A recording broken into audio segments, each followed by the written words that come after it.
Eu sou a professora Helena de Língua Portuguesa.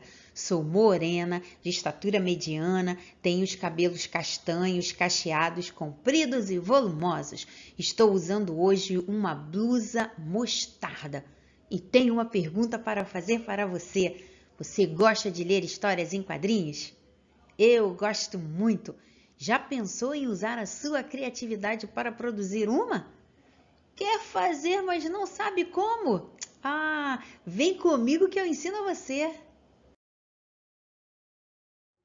Na aula de hoje, nós aprenderemos a utilizar alguns recursos como balões, legendas, onomatopeias, dentre outros, na hora da nossa produção da história em quadrinho das HQs. As histórias em quadrinhos inicialmente eram publicadas em jornais. Elas podem conter uma linguagem formal ou uma linguagem informal, com marcas coloquiais, como gírias, contrações, etc. As histórias em quadrinhos geralmente misturam a linguagem verbal com a linguagem não verbal.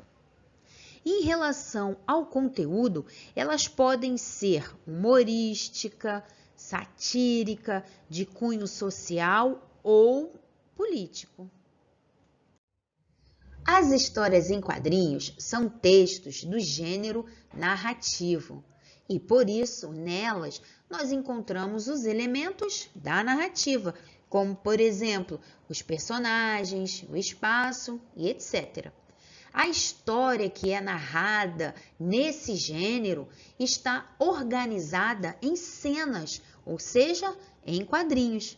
E daí o nome, História em Quadrinhos. Elas podem ser compostas por diferentes balões de fala. Além disso, podem apresentar também alguns recursos, como onomatopeias, legendas, etc. Para mergulharmos com mais segurança nesse mundo fantástico das histórias em quadrinhos, nós teremos a ajuda do Quinho. Ele é um dos personagens presentes na obra Quadrinhos Guia Prático. Se você quiser, você pode verificar se este guia está disponível na sala de leitura da sua escola para empréstimo, porque aqui nós veremos somente algumas partes da obra. Eu sou o Quinho e serei o seu guia nessa aventura. Juntos, vamos conhecer os elementos que formam uma história e descobrir como funcionam. Vamos lá! Além disso, no site da Multirio, você pode baixar o livro ou assistir aos capítulos dessa publicação em animações. Opções não faltam. Escolha a que for melhor para você. Nós começaremos pelos balões. A principal função dos balões é capturar o som e fazer com que o leitor ouça a fala dos personagens. Vamos ver o que o nosso guia Quinho tem a nos dizer sobre os balões? Ele diz-nos assim: a disposição dos balões em relação à ação e aos personagens vai determinar a passagem de tempo das falas e das ações. Eles devem ser lidos numa certa sequência para que se saiba quem fala primeiro. Olha que interessante essa outra função dos balões. Com o passar do tempo, o uso dos balões foi aumentando e, assim, seus contornos passaram a ter outra função além de englobar as falas dos personagens. Eles passaram a emprestar características ao som, como, por exemplo, a fala normal. O balão de fala normal tem um contorno contínuo e é o mais comum, como nós podemos observar nessa imagem aqui junto com o Quinho. Já no balão que expressa um pensamento, o contorno apresenta umas reentrâncias, umas curvinhas, umas ondinhas para dentro. E ligando o balão ao personagem, nós temos também algumas esferas. Uma outra forma de contorno de balão é o som eletrônico. Nesse som, o formato do balão tem algumas linhas verticais que vão para cima e para baixo, para cima e para baixo. As linhas lembram vários triângulos juntos. Para demonstrar graficamente um grito, o contorno do balão é cheio de pontas para fora. Já para demonstrar o choro, o contorno tem algumas reentrâncias na parte inferior e na parte superior. O contorno do balão parece ter algumas pontas para baixo, como se elas estivessem representando algo escorrendo por estar molhado pelas lágrimas. Interessante, não? E, finalmente, fechando os nossos exemplos, nós temos a representação do sussurro.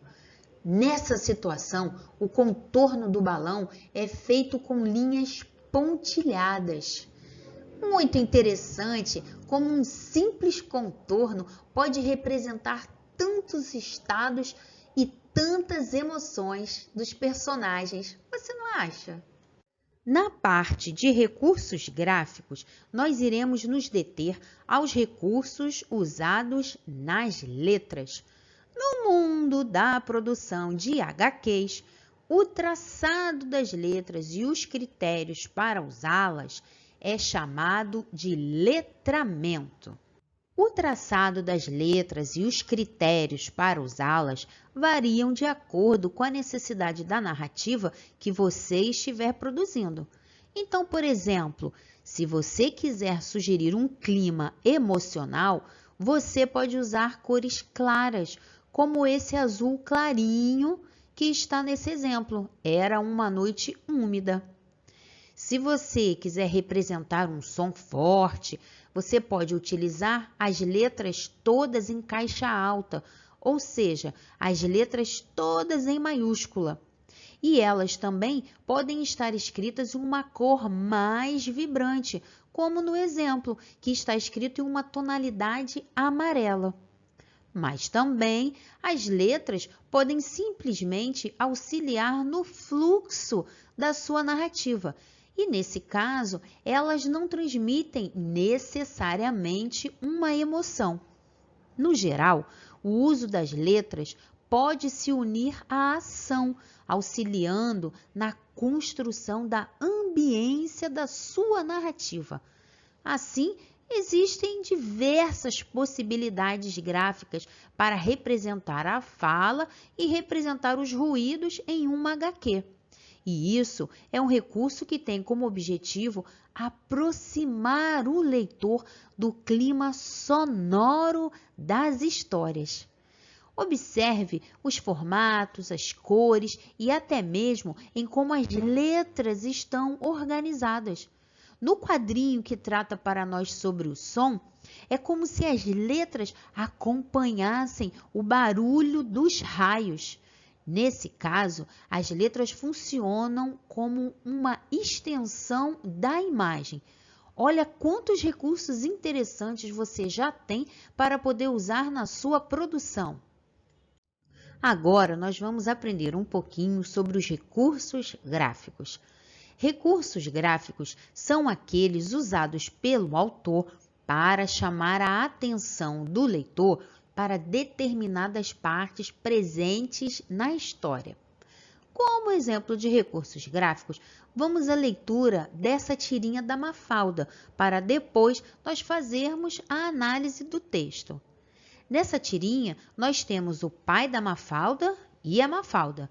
O pai dela começa a história lendo um jornal e a Mafalda está de frente para um globo terrestre e ela pergunta para o pai: "Onde nós estamos?"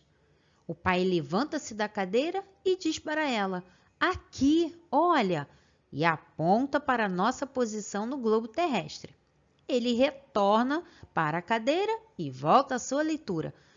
Mafalda, com o rosto muito espantado, diz: "Mas então a gente está de cabeça para baixo." E no último quadrinho, nós temos todo o cenário de cabeça para baixo. Olha que interessante. E a Mafalda diz: "Puxa vida, acho que de hoje em diante vou me sentir muito mais apegada a este chão." Eu gostaria que você observasse que a palavra apegada, que se encontra no último quadrinho, está escrita em negrito. Esse recurso é utilizado para dar destaque a essa palavra. Assim, nós temos a palavra escrita de forma normal. E dessa forma, ela está escrita em negrito, ou seja, a cor dela está mais forte. Outro recurso também muito utilizado é o itálico.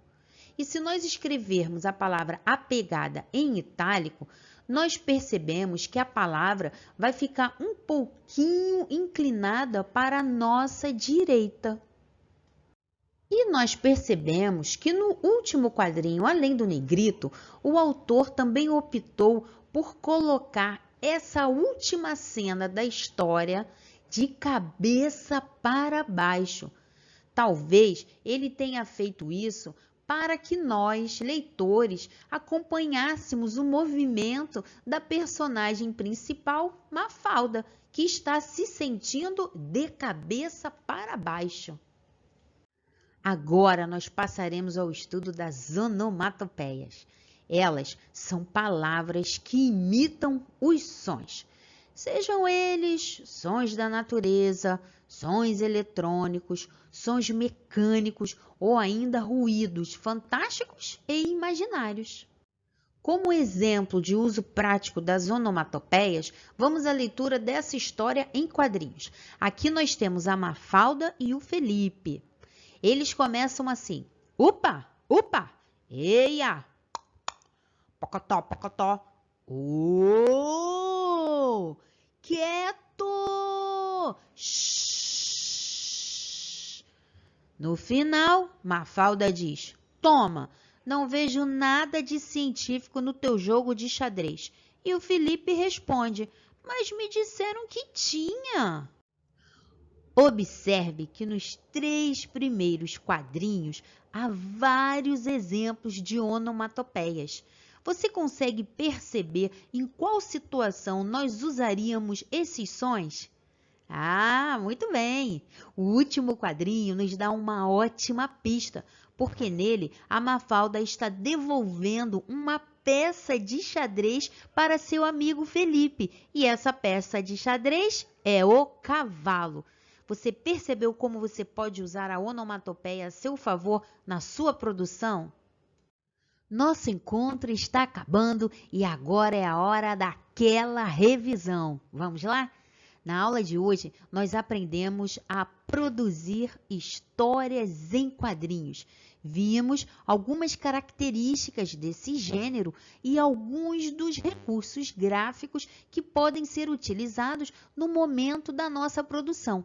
Vimos como o traçado das letras e as onomatopeias podem nos auxiliar na nossa produção. Agora é com você. Que tal você colocar em prática o que foi aprendido na aula de hoje? Use seu potencial criativo e insira balões com as falas dos personagens nessa história da Mafalda. Você viu como foi bom você ficar até o final da aula? Eu tenho certeza que de agora em diante você se sentirá muito mais confiante e estimulado a produzir uma história em quadrinhos. Eu gostaria de ler a sua produção. Muito obrigada por ter ficado comigo até aqui e até a próxima!